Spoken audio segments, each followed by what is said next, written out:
வணக்கம் என் ஆரிய நட்புகளே, சகோதர சகோதரிகளே. இந்த வீடியோ தயவு செய்து என்னுடைய எதிரிகளோ, என்னுடைய மாப்பிள்ளைகளோ, என்னுடைய சக நண்பர்களோ யாரும் பார்க்க வேணாம். முழுக்க முழுக்க என் தங்கச்சிகளுக்காக நான் போடுற இந்த வீடியோ. அவங்கள்ட்ட தான் என்னுடைய உண்மையான நியாயம் கிடைக்கும். மனசாட்சிப்படி அவங்க கமெண்டும் போடுவாங்க. அந்த நம்பிக்கையில் தான் இந்த வீடியோவை நான் போஸ்ட் பண்ணுறேன். ஆக்சுவலாக நேற்று சாயங்காலம் 6 மணி லேவில் நிறையா பேர் போட்டிங்க. 2 விதமான விஷயங்களை சொன்னீங்க. ஒன்று, சுமி ஒரு அப்பனுக்கு நீங்கள் பிறந்தீங்களான்னு சொல்லி உங்களை கேட்டுச்சுன்னே லைவில் அப்படின்னு சொல்லி நிறைய பேர் சொன்னாங்க. நான் அதை நம்பவே இல்லை. ஆதாரம் இருந்தால் நீங்கள் வீடியோவில் வாட்ஸ்அப்பில் எனக்கு சொல்லுங்கன்னு சொல்லி நான் உங்கள்கிட்ட சொன்னேன். அதே மாதிரி இன்னொரு குரூப் உங்களை சிங்கப்பூருக்கு போனதுக்கு பணம் கொடுத்து உதவுனதா சூர்யா சொன்னா நேற்று லைவில் ஒரு வீடியோவில் அப்படின்னு சொல்லியும் சில பேர் சொன்னீங்க. நானும் உங்கள்கிட்ட ஒரே வார்த்தையில் என்ன சொன்னேன், எதையுமே நான் அப்படியே டென்ஷன் ஆனேன். தேவையில்லாமல் என்னை உசுப்பேற்றி விட்றீங்க, எதுக்கு இப்படி அவள் பேசினா சூர்யா, அவளை அப்படி பண்ண போகிறேன் இப்படி பண்ண போகிறேன், என் காசை தின்னுட்டு எனக்கே இப்படி வாய்ஸ் அவுட்டு கொடுத்துருக்காளா அப்படின்னு சொல்லி நிறைய திட்டுனேன் அவளை. அதுக்கப்புறம் நான் வீட்டுக்கு போனதுக்கப்புறம் எனக்கு சில பேர் வாட்ஸ்அப்பில் வீடியோவை அனுப்பியிருக்கீங்க. அந்த வீடியோ என்ன அப்படிங்கிறத உங்கள்கிட்ட நான் காட்டுறேன். ஒரு நிமிஷம். இதில் யார் உண்மையாள் யார் பொய்யாளுங்கிறத நீங்கள் தெரிஞ்சுக்கிறணும். நேற்று இதை பார்த்ததுக்கப்புறம் நானே மனசு ரொம்ப நொந்துட்டேன். அதை முதல் நீங்கள் கேட்டுக்கங்க. குமரேசன் போய் கேட்டிருக்கியா? கேட்டவுடனே இப்போதைக்குலாம் நான் ஐடியா கையில் தரேன். ஏய் சிக்கா நாயே, சிக்கா நாயே, எச்சக்கலை எச்ச பொறி.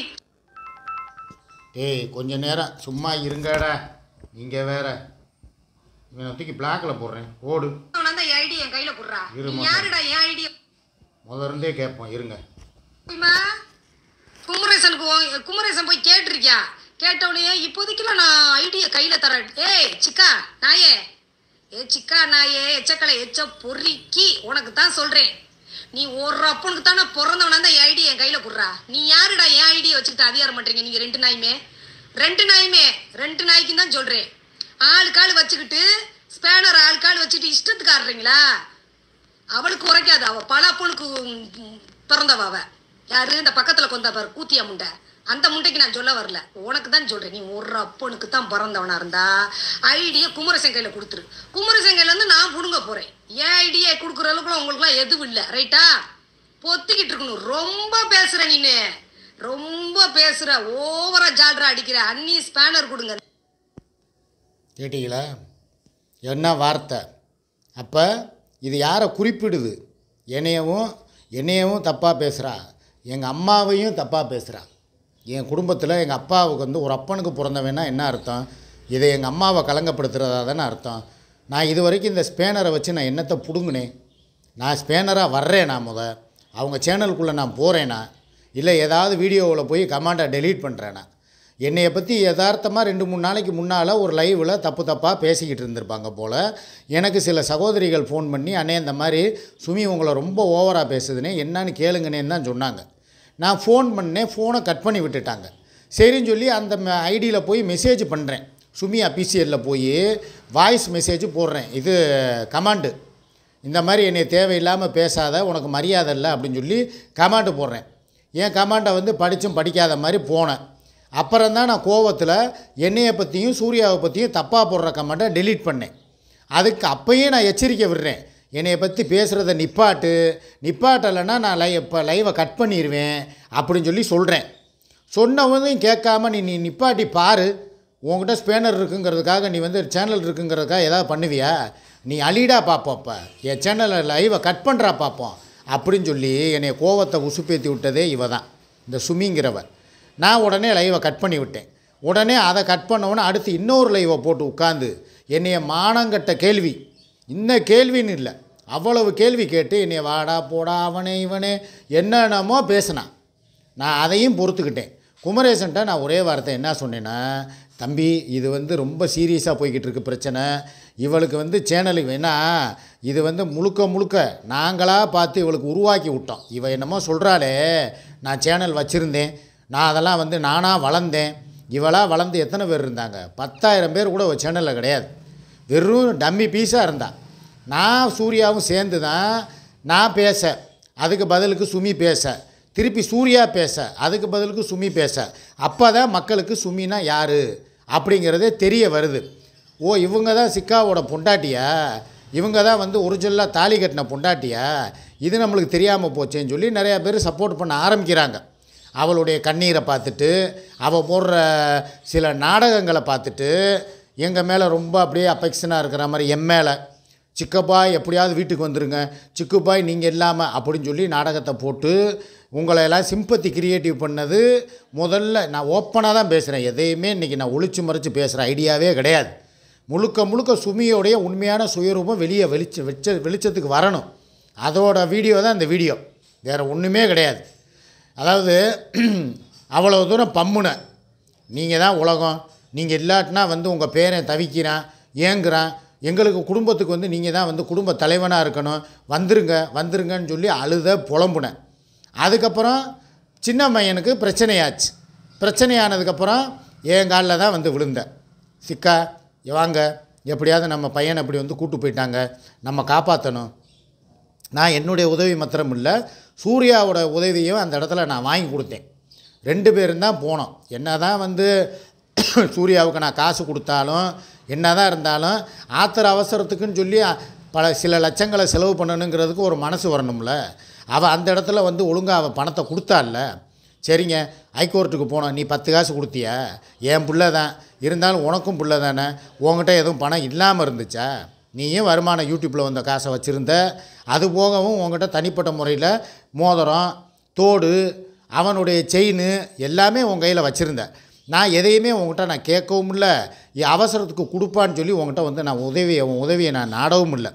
சரி, என் பிள்ளை, அதனால் நான் செலவு பண்ணுறேன் அப்படின்னு சொல்லிட்டு சூர்யா கிட்ட சொன்னேன். அவளும் சரின்னு சொல்லிட்டு எனக்காக அந்த இடத்துல, தயவுசெய்து யாரும் ஃபோன் பண்ணாதீங்க, அந்த இடத்துல எனக்காக கலட்டி கொடுத்து நான் தான் போய் அவள் கழுத்தில் போட்டிருந்த செயினை போய் அடகு வச்சேன். அதுக்கப்புறம் கையில் இருந்த காசு, யூடியூப் வருமானம், அது இதுன்னு வச்சு, ஏன்னா சாதாரண கேஸ் கிடையாது.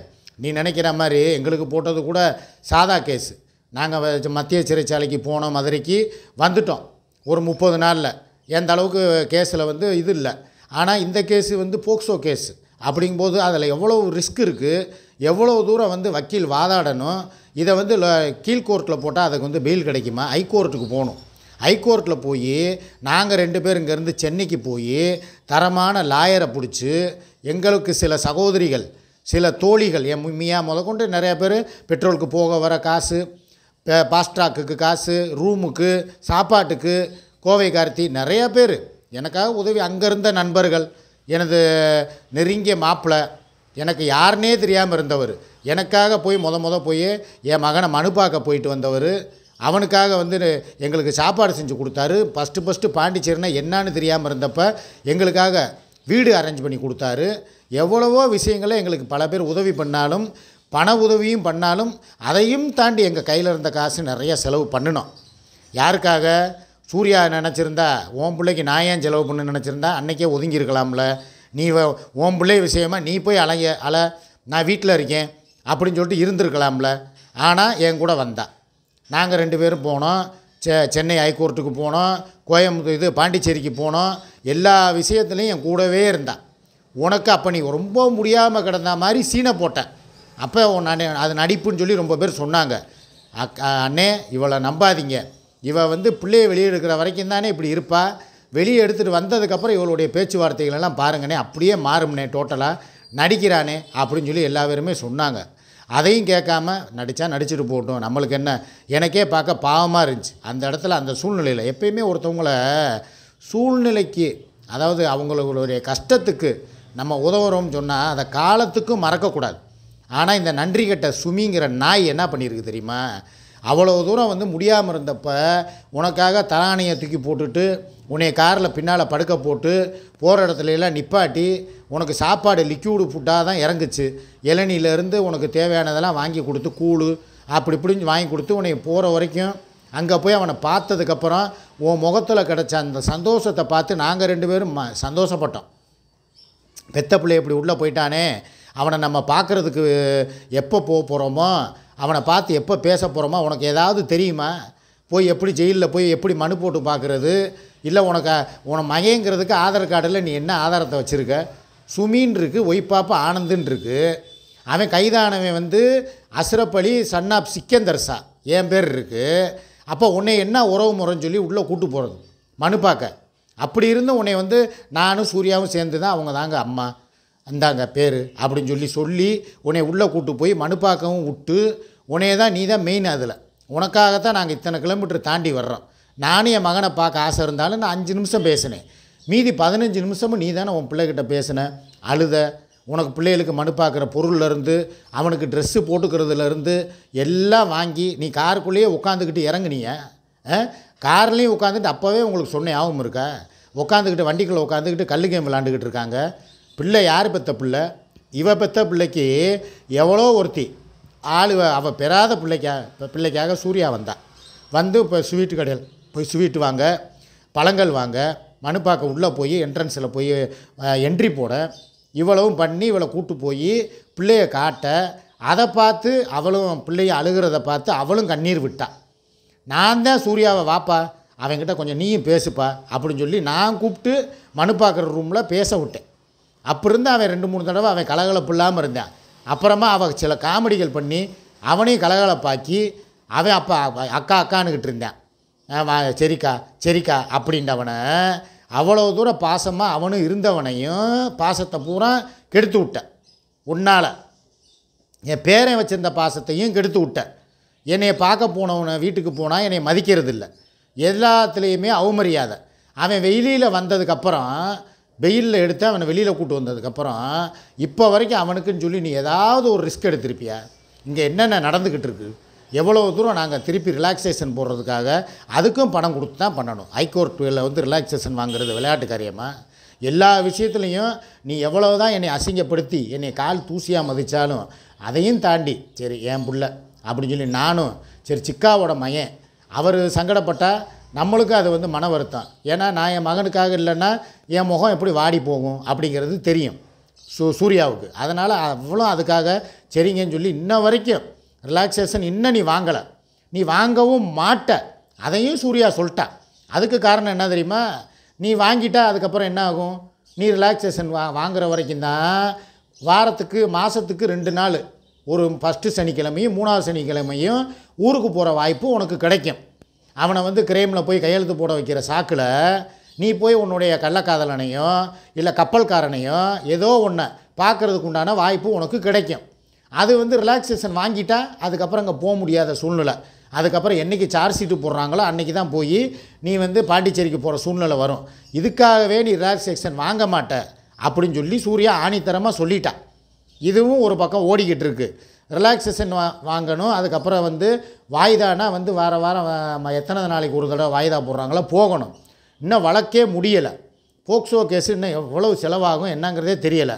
ஆனால் நீ யாரோட பின்பலத்திலேருந்து இப்போ இம்பூட்டு வார்த்தைகளை நீ மீடியாக்குள்ளே பேசுகிறதுக்கு பழகுன. முந்தி உன் வாயிலிருந்து இவ்வளோ வார்த்தைகள் வராது. நான் வீட்டுக்கு வந்தால் எனக்கு மரியாதை என்ன தான் இருந்தாலும் கட்டின புருஷனுக்குன்னு கொடுக்குற மரியாதையை இத்தனை வருஷமாக நீ கொடுத்தவ தான். நானும் வந்து ஒரு 2 வாரம் 1 வாரம் போகாமல் இருந்தால் என்னை பார்த்தவொன்னே ஆட்டோமேட்டிக்காக கண் கலங்கினவ தான் நீ. இப்போ உன்னுடைய 10 நாளாக உன்னுடைய செயல்பாடுகளை நானும் பார்த்துக்கிட்டு தான் இருக்கேன். Total change. கங்காவாக இருந்தவ சந்திரமுகியாக நீ மாறி இருக்க. இதுக்கு யார் காரணம்? ஒரே வார்த்தை நான் சொல்கிறேன். முந்தினா வீட்டுக்கு போனால் இந்த வட்டம் நடந்த விஷயங்களை மாத்திரம் உங்கள்கிட்ட நான் கண்கூட ஓப்பனாகவே சொல்கிறேன். இதில் வந்து எதையுமே மறைக்கிறதுக்கு வேலையே கிடையாது. வீட்டுக்கு போனவனுக்கு தண்ணி எழுதி கொடுக்கல, காப்பி போட்டு தரலை. இவ்வளோத்துக்கும் வந்து இவ கரிமீன் வாங்கிட்டு வந்தால் நான் மீடியாவுக்குள்ளே சொல்லிடுவேன். அதனால் வந்து இந்த கரிமீனுக்கு ஆசைப்பட்டு சும்மி திருப்பி வீட்டுக்குள்ளே சேர்த்துருச்சு அப்படின்னு சொல்லி இவ சொல்லுவா. அப்படிங்கிறதுக்காக நான் சொல்லிடுவேங்கிறதுக்காக நான் வாங்கிட்டு போனேன். 1 கிலோ இறால் வாங்கினேன், ராட்டு 1 கிலோ மீன் எல்லாம் வாங்கிட்டு போய் நான் வீட்டில் போய் நான் கொடுக்குறேன். கொடுத்து அதை சொல்ல வேணாண்டிங்க, நான் சொல்லவும் இல்லை. சரி வாங்கிட்டு வந்துட்டேன்ல. மணி என்ன 12 மணி ஆகுது, 12:30 ஆகுது. நான் வீட்டுக்கு போனது 10 மணி 10:30 மணிக்கு. 2 மணி நேரமாக காதில் ஃபோனை வச்சவ எடுக்கவே கிடையாது. வந்துட்டார், இங்கே தான் இருக்கார், இந்த உள்ளே பேரன் கூட விளாண்டுக்கிட்டு இருக்காரு. அப்படின்னு சொல்லி நீ ஒன்று விஷயத்தையா நீ ரகசிய தகவலை யாருக்கோ நீ ஃபோனில் நீ கொடுக்குற. சரி ரைட்டு. அதோடு நீ கொடுத்ததோடு சரி ஒரு 1/2 மணி நேரம் பேசினோமா விட்டுட்டு அடுத்து அவங்க பசங்களுக்கு வீட்டில் சின்னவன் இருக்கான், அந்த பேரப்பிள்ளை இருக்கான், 2 பேருக்கும் வந்து எந்திரிச்சு காலகாலத்தில் ஒரு சமையல் பண்ணி என்னையை விடு, எனக்கு நீ தண்ணியில் கொடுக்க வேணாம், காப்பி வேணாம், எனக்கு எதுவும் செஞ்சு கொடுக்க வேணாம், 10-15 நாள் கழித்து வந்திருக்கீங்களே உங்களுக்கும் சேர்த்து சோறாக்கவான்னு கேட்க வேணாம், நீ குழம்பு வைக்க வேணாம், எதுவுமே நீ அப்புறமா நீ ஒரு விஷயத்தை பார்த்துக்க. ஆனால் அந்த பச்சை மண் என்ன பண்ணும், அவன் என்ன பண்ணுவான், போய் ஃபோன் எடுத்துகிட்டு மாடிக்கு போகிறவ ஃபோனை பேசிக்கிட்டே இருக்கிறாங்க. அந்த சின்ன பைய ஆயிருந்திருக்கான், ஆயிருந்தவனுக்கு வந்து கழுவி கூட விடலை, மாடியில் நின்று பேசிக்கிட்டே இருக்கிறான். அவன் சின்னவன் வந்து அவன் அச்சு வந்து அவன் கழுவி விடுறான். இவன் என்னத்தை பிடிங்கிட்டு இருக்கா. 2வது சரி அப்படின்னு சொல்கிறான், குழம்பு வேணால் வச்சுட்டு போடுறதா இருந்தால் போங்க அப்படின்ட்டான். குழம்பா சரி ரைட்டு ஓகே, ஏதோ பொண்டாட்டி கேட்குறாளே, ரொம்ப நாள் கழித்து என் பிள்ளைகளுக்கும் நான் வைக்கிற குழம்புனா ரொம்ப பிடிக்கும் அப்படின்னு சொல்லிட்டு நானே குழம்பு வச்சு கொடுத்துடலாம் அப்படிங்கிறதுக்காக ஃப்ரிட்ஜுக்குள்ளே போகிறேன். இவன் மாடிக்கு போனவ இறங்கலை, கீழே வந்து சொல்லிவிட்டு போனவ இறங்கவே இல்லை. நான் கீழே இருந்து கத்துறேன், எப்படி சூர்யாவை கூப்பிடுவேன், எப்பா எப்பா அப்படிமேல அதே மாதிரி இவளையும் கூப்பிட்றேன், எப்பா எப்பா அப்படிங்கிறேன் மேலே இருந்துக்கிட்டே. என்ன அப்படிங்கிறா, இந்த வெள்ளைப்பூடு வெங்காயம்லாம் எங்கே இருக்குது, தக்காளி மத்தரம் தான் இருக்குது, வெள்ளைப்பூடையும் காண வெங்காயத்தையும் காண, ஒன்று வந்து அந்த வெள்ளைப்பூடு வெங்காயத்தை கட் பண்ணி கொடு, நானே போட்டு இறால் கிரேவி வச்சுட்டு குழம்பு வச்சு கொடுத்துட்டு போகிறேன் அப்படி சொல்லிட்டு இவ்வளோத்துக்கு மார்க்கெட் சாமான் பூரா வாங்கிட்டு போயிருக்கேன். மாங்காய், கருவேப்பிலை, மல்லி, தக்காளி எல்லாமே வாங்கிட்டு போயிருக்கேன், பச்சை மிளகா எல்லாம். ஆனால் வந்து வெங்காயம் வெள்ளைப்பூடு எங்கே இருக்குன்னு தெரியல. நல்லவன் என்ன பண்ணணும், நானே குழம்பு வைக்கிறேன்னு சொல்லிட்டேன், இறால் கிரேவி வச்சு தரேன்னு சொல்லிட்டேன், மாடியிலேருந்து கீழே இறங்கி வந்து இந்த அருக்கு நானே நறுக்கி தர்றேன் இந்தாங்க. இப்போ இதே சூர்யா என்ன பண்ணுறா, நான் ஒரு மார்க்கெட் சாமான் அங்கே வாங்குறேன்னு வைங்க, ஒரு கறியோ மீனோ குடலோ வாங்கினா என்கிட்ட ஃபோன் பண்ணி கேட்பா, என்ன குழம்புக்கு வாங்கியிருக்க அப்படின்பா, இந்த மாதிரிப்பா குடலும் வாங்கியிருக்கேன் அப்படின்னா அடுத்த நிமிஷம் அவள் அங்கே வேலையை ஆரம்பிச்சிடுவாள். வெள்ளைப்பூடு வெங்காயம் கருவேப்பிலை மல்லி இஞ்சி எல்லாம் கட் பண்ணி ரெடியாக வச்சுருப்பாள்.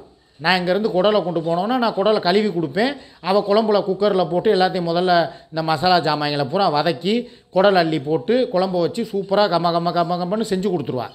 ஆனால் இவளுக்கு இத்தனை நாள் கழித்து போன புருஷனை பார்க்குறதுக்கும் துப்பு இல்லை, அவன்கிட்ட பேசுகிறதுக்கும் வக்கில்லை. மாடியில் போய் உட்காந்துக்கிட்டு 2 மணி நேரமாக ஃபோன் பேசிக்கிட்டு வெள்ளைப்பூடு வெங்காயத்தை கூட எடுத்து கொடுக்கறதுக்கு இல்லாமல் அங்கே தான் இருக்கும். எடுத்துக்கங்கன்னா எவனாவது குழம்பு வைப்பானா, ஒன்றுமே பண்ணலை. சத்தியமாக எங்கள் அம்மா மேலே சத்தியமாக குரான் மேலே ஆணையாக என் பப்புவை கூப்பிட்டேன், வண்டியில் ஏறு பப்பு அப்படின்னு ஏறிச்சு. என் பேரங்க அங்கே உள்ளே அழுகிறேன், லாலா எங்கே போகிற லாலா எங்கே போகிற லாலா, அவ்வளோ நேரம் பேசிக்கிட்டு இருந்தேன் பேரன் கூட, எங்கே போகிறேங்கிறேன். நான் இந்த வர்றேன்டா, கடை வரைக்கும் போயிட்டு வர்றேன் அப்படின்னு சொல்லிட்டு அவன் அந்த சின்ன பையன் அழுகிறான். எனக்கு மனசு அவ்வளோ தூரம் அப்படியே ஏங்குது. வந்து பிள்ளைய பேரனை கூட கொஞ்சம் நேரம் விளையாட விடாமல் என்னை குழம்பு வையின்னு சொல்கிறாளே, அவன் கூட கொஞ்சம் நேரம் நான் விளாண்டுக்கிட்டு இருந்தால் இவள் போய் உட்காந்து குழம்பு வச்சா சோறை சாப்பிட்டு வரலாமே, 15-20 நாள் ஆச்சே பார்த்துன்னு சொல்லி இருந்தவனையும் மொத்தத்துக்கு கெடுத்து விட்டு என்னை கோவம் வர வச்சு வீம்புக்குன்னே என்னைய வீட்டை விட்டு பற்றி விட்றான்.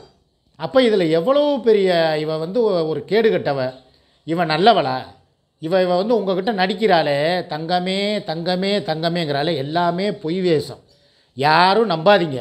இவளுடைய உண்மையான சுயரூபத்தை நான் இப்போ சொல்கிறேன், இந்த பாருங்க இதுதான். இவன் வந்து புருஷன் வேணும்னு நினச்சா கடைசி வரைக்கும் கூட இருந்து அவன் எனக்கு என்ன வேணும், பச்சை தண்ணி அள்ளி கொடுக்காதவ எனக்காக சோறாக்கி குழம்பு வச்சு கேட்டால் என்ன சொல்லுவா, ஆமாம் நீ கூத்தியாவுக்கு தான் எல்லாம் செய்கிற, சப்போர்ட் பண்ணுற, செய்ய காரணம் யார், முழுக்க நீ தானே. ஒரு புருஷனுக்கு மரியாதை கொடுத்தாதான் பொண்டாட்டிக்கு எல்லாம் செய்யணுங்கிற ஆசை ஆர்வம் எல்லாத்துக்குமே வரும். அதை அவள் செய்கிறா சூர்யா.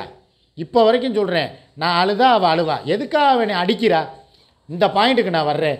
இப்போ நாங்கள் இந்த ஒரு வாரம் 10 நாள் ஆச்சு, உன் சகவாசமே வேணான்னு சொல்லி நான் சூர்யாவே வீடுன்னு இருக்கேன், அவளே கதின்னு இருக்கேன்னு வச்சுக்க. எங்களுக்குள்ளே எதுவும் கைகளை போகிறதா, பிரச்சனை வருதா, ஏதாவது வார்த்தை விடுறாளா, இல்லை என்னைய போய் அப்படித்தான் மண்டையை வந்து செவத்தில் முட்டுறாளா, இல்லை அடித்து மூக்கை உடச்சாளா, கொட்டையை பிதுக்குனாளா, இல்லை காரணம் யாருனால சண்டை வந்துச்சு, உனக்கு சப்போர்ட் பண்ணதுக்காக.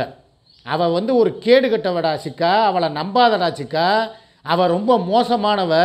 உன்னை நீ நல்லா இருக்கும்போதே உனக்கு ஏகப்பட்ட துரோகங்கள் பண்ணியிருக்கா. இப்போ உன் முன்னாலேயே நீ இருக்கும்போதே வந்து எவன்கிட்டயே அவுத்து காட்டுறாடா, எவனுக்கோ வீடியோ காலில் காட்டுறாடா. இவளை போய் இன்னும் ஏன்டா நீ காப்பாற்றிக்கிட்டு இருக்க, இவன் நல்லவல்லடா, கேடு கட்டவடா, இவளை நம்பாதடா அப்படின்னு சொல்லி 1000 தடவை எனக்கு அட்வைஸ் பண்ணியிருப்பான். நான் அதையும் மீறி என் பொண்டாட்டி, என் குடும்பம், என் மானம் அப்படின்னு சொல்லிட்டு அவளுக்காக சுமிக்காக சப்போர்ட் பண்ணதுக்கு என்னை நேற்று ஒரே கேள்வி, ஒரு அப்பனுக்கு பிறந்தவனாக இருந்தால் அதுக்கு அர்த்தம் என்ன? ஒரு அப்பனுக்கு ஒரு அப்பன் ஒரு ஆத்தாளுக்கு பிறந்தவனாக இருந்தான்னு தானே அர்த்தம். அப்போ யார் இந்த கேள்வியை கேட்கக்கூடாதோ, யாரோட மானத்தை நம்ம காப்பாற்றணுமோ அதே ஒரு ஆள் என்னை அப்படி தரம் தாழ்த்தி இப்படி பேசும்போது இவ கூட நான் வாழணுங்கிறது எனக்கு அவசியமா? நான் கேட்குறேன். என்ன தான் இருந்தாலும் 6 வருஷமாக எங்கேயோ போன சுமிக்கு இப்போ நான் வந்தேன், திடீர்னு என்னுடைய உறவு கொண்டாட ஆரம்பித்தா, என் கூட ரீல்ஸு ஷார்ட்ஸு போட்டால் எல்லாம் பண்ணுனா, இப்போ திடீர்னு எவனோ ஒருத்தன் புது உறவு, புது உறவு, அது யாருங்கிறது நம்மளுக்கு தெரியாது. இப்போ வரைக்கும் மீடியாவுக்குள்ளே, ஏன்னா அவளுடைய ஆக்டிவிட்டீஸ் வச்சு தான் நம்ம கணிக்கிறோம். ஒருவேளை உதயகுமாராக இருக்குமோ, ஒருவேளை பழைய சரத்குமார், அவன் சசிகுமார், அவன் பேர் என்னங்க, அவன் பேர் கூட வரமாட்டேங்குது, சரத் என்கிற அர்னால்டா இருக்குமோ, இல்லை ஒருவேளை யாரோ மலேசியாவில் இருந்து வர்றேன்னு சொல்கிறாங்களோ அவனாக இருக்குமோ, இவனாக இருக்குமோ அப்படின்னு சொல்லி நானே போட்டு குழப்பத்தில் இருக்கேன். ஆனால் இப்போ வரைக்கும் நான் நம்பலை இப்படி தான் இருக்கும், இவன் இந்த மாதிரி பாதையில் போக ஆரம்பிச்சிட்டாங்கிறத நம்பலை. ஆனால் இவளுடைய ஆக்டிவிட்டீஸை பார்த்தா அப்படி நம்புகிற மாதிரி தான் இருக்குது. ஏன்னா இவ்வளவு நாள் இல்லாத சுமி, புதுசாக ஒரு சுமி, வார்த்தைகள் இதுன்னு பேச முடியாத சுமி. இதை ஒன்றும் இல்லைங்க, நேற்று நைட்டு என் அம்மா மேலே சத்தியமாக சொல்கிறேன், என் மகனுக்கு அனுப்பி வச்சேன். இந்த விஷயத்தை இந்த பார், இதை கட் பண்ணி அனுப்பி இந்த பார் உங்கள் அம்மா எப்படி பேசுது பார் அப்படின்னு சொல்லி நான் அனுப்புனதுக்கு அவன் ஒரே வாரத்தில் சொல்லிட்டான், உங்கள் பஞ்சாயத்துக்கு நான் வர விரும்பலை, பெரியவன் உங்கள் பஞ்சாயத்துக்கே நான் வர விரும்பலை, என் வாழ்க்கையை என்னை வாழ விடுங்க, நீங்கள் எப்படியும் நீங்கள் அடிச்சுக்கிட்டு மண்டையை உடச்சிக்கிட்டா எனக்கு தேவையில்லை, நீங்களும் பேசுகிறத நிப்பாட்ட மாட்டேங்கிறீங்க, எங்கள் அம்மாவும் அதுவும் கேட்க மாட்டேங்குது, அவங்களும் பேசுகிறத நிப்பாட்ட மாட்டேங்கிறாங்க, உங்கள் 2 பேருக்கு இடையில் நான் மாட்டிக்கிட்டு முழிக்கிறதுக்கு தயாராக இல்லை, என் வாழ்க்கையை நீ வாழ விடுங்க, உங்கள் விஷயத்துக்குள்ள நான் குறுக்கிடலைன்னு சொல்லிட்டு ஒரே ஒரு வாய்ஸ் அவுட் மெசேஜ் கொடுத்து முடிச்சிட்டேன். அது என் செல்லில் தான் இருக்குது, அதை நான் போட்டு காட்ட விரும்பலை.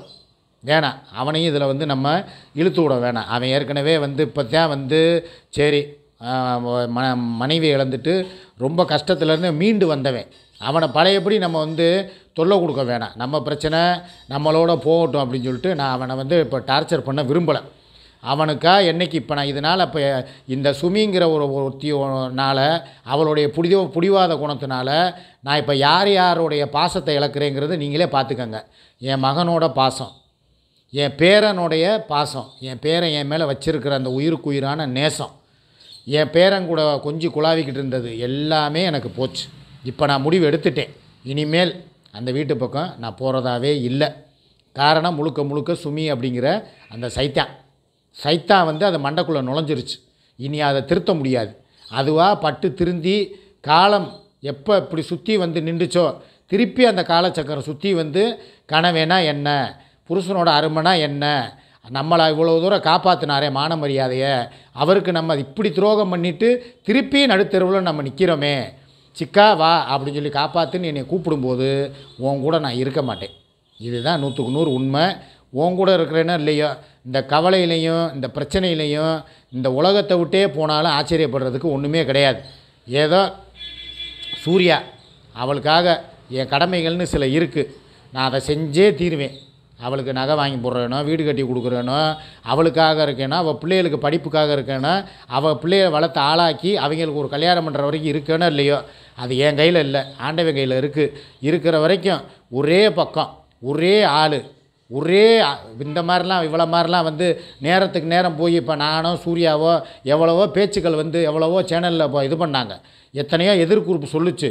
சூர்யாவோட வீடியோ இருக்குது, சூர்யாவோட ஆடியோ இருக்குது. நேற்று கூட சொன்னாங்க சிங்கப்பூருக்கு பணம் கொடுத்ததை நேற்று லைவில் சொல்லி காட்டுனா சூர்யா அப்படின்னா, அதெல்லாம் இல்லவே நடக்கலை.